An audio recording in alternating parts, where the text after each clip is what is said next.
What's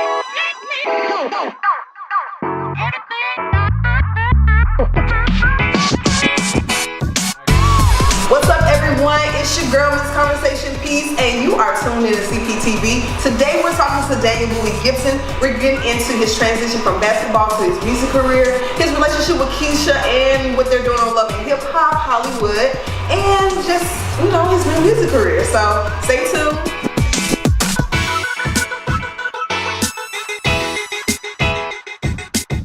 So we are sitting with a special guest today on CPTV. I have Daniel Booby Gibson in the building. How you feeling today? I'm good. Thank you for having me. I appreciate it. I appreciate you coming. So we're gonna just start from the beginning about everything about your life and how you started out basketball. And who influenced you to get started? I know you started at a young age. Well, for me, basketball really got real probably around the 8th grade. I was into a lot of things I wasn't supposed to be into, and then something wild happened. And at that moment I had a choice to make, and I chose to focus on basketball. And then I guess I'm jumping in the box because right away I started to think about that situation, and it's crazy how sometimes things happen in your life, and at that moment you think it's the worst thing in the world, but if you're able to keep pushing, keep believing, it could push you to where you're supposed to be, and that's kind of what happened. Somebody. You want to tell us what happened? Well, I don't like to get deep because I go somewhere else. But a friend of mine got killed, and he used to always tell me to play ball, do me basically, and then from that point on, I started to focus on it. I got good at it. And I kind of took off from that point, and I think it was because I had that mentality that I didn't really care about nothing other than getting to it because of that situation. Okay, so who was your support system? Because you were from Houston, correct? Houston, Texas, South Park, Texas, 8-100, all the way around, yeah. So, but then you got linked up with LeBron somehow. Was it just because through the game you were that good? Yeah, that's what happens. In that it's a small world, the basketball world, and when you coming up and you nice, you play against those guys early on. And so I played against Bron when I was in high school, and we kind of developed not a friendship, but he knew who I was, I knew who he was. And then when I went to college, when I was getting ready to come out, when I worked out for the Cavs, he was at the workout, you know what I'm saying? And he was just this would be a good fit for you, you might wanna, you know what I'm saying? And after talking to that team, I don't know if everybody knows this, but I worked out for the Rockets first and then the Cavs. And me being somebody who was a projected 2nd round pick, that's crazy because you're supposed to work out for as many teams as possible. But I put it in God's hands, and I was like, man, I just hope the Cavs pick me with one of these 2 picks.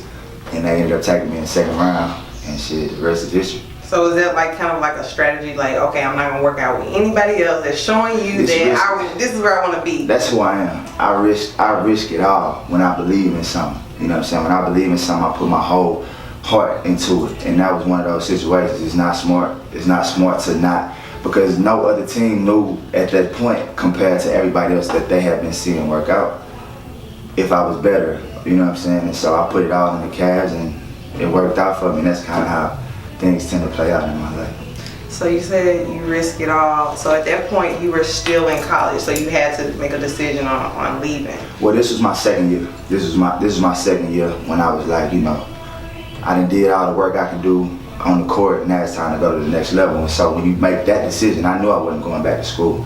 So at that point it was just about how was I gonna make my dream happen. And then again, I had already knew Bron, and then I had a great workout with the Cavs. And yeah, I just risked it all. I was like, y'all better take me. I would have ended up having to figure out another route. I just put it out on route. So do you wish that you would have finished college? Or you think that would have helped you? No, I went to college to go to the NBA. Well, straight like that. The only thing I regret about not doing the college was not taking more writing courses, because now that I feel like I'm super nice with writing, but if I would have had a few more, you know what I'm saying, I'd be that much nicer. Why you went back? You can always go back. I'm still, I told my grandmother before she passed away that I would graduate, so that's still on my list of things to do, finish college. Okay, that's dope. So do you feel like with athletes when they go straight from college or straight from high school and then things may not work out, you may get an injury, what do you feel like advice you would give to another person that's in that position? Man, please, injuries. You have to understand that life is bigger than just basketball. That's the advice that I would give. If basketball is what you want to do, go with it 100%, 110%, give it your all. But understand, for NBA players, your pocket is probably like 12 to 15 years. So you gotta set yourself up, and then after that, you gotta keep figuring it out. So I just tell people, don't let nobody box you in and make you think that basketball is all you have or all you can do. Just make sure you leave, your options open to where you can take your life after and outside. So tell me about when you were drafted and stuff like that, because your life pretty much changed. You got a lot of money, right? Yeah, I was broke as hell. Got paid quick. Yeah. It was one of them things where where I knew basketball was gonna be my quickest hustle. I knew that was gonna be the way that I can help my family, and I'm a family-oriented dude, and so that was my driving force. And so definitely when I saw that opportunity when I got to college, I was the type. My second semester of college, I didn't go to no classes. It was just all about going to the gym the morning and the night, just so that I can make it, just so I can have my name drafted and I can get my mama out of that neighborhood, get my grandmother out of that neighborhood and move them up a little bit so that they can feel a little more comfortable. Even though my mama still didn't move, she stayed in the same crib, didn't want a big car, but at the same time, I knew I could make life easier for my family, and that's... So how was it going back to visit, back where your moms and stuff was, everybody show you love? Oh, it's love, man. It's a block party, it's a parade. When I come home, just because I'm so connected, I just left Las Vegas this weekend. I sponsor AAU basketball teams, and I don't do it like all of the other. I don't really know how they do it, but I don't recruit kids. The only kids that play on my basketball team are kids that come from where I come from. So sometimes, we play in these big tournaments, we might get smacked, but I'm giving kids that probably won't have an opportunity to be seen by college scouts. And thank God, a kid that was probably on one of my first teams, he got drafted this year by the New York Knicks, and I felt like I got drafted all over again. That's why I do it, and I feel like that's what God blessed me to be in that position, because He know the kind of heart that I have. And Damian Dotson got drafted by the New York Knicks this year. He plays on my AAU team. When I go home is home. Everybody know. They still love you in Cleveland. I was looking on Twitter and they went home. They're like, Booby, signing autographs, he's here. That's my second home. It's the same way there, because I think the imprint that I leave with people is I'm a genuine dude. And when I played every game, every time I was in the city, every time I was out there, I connected with them people. So I think that relationship is probably gonna last forever.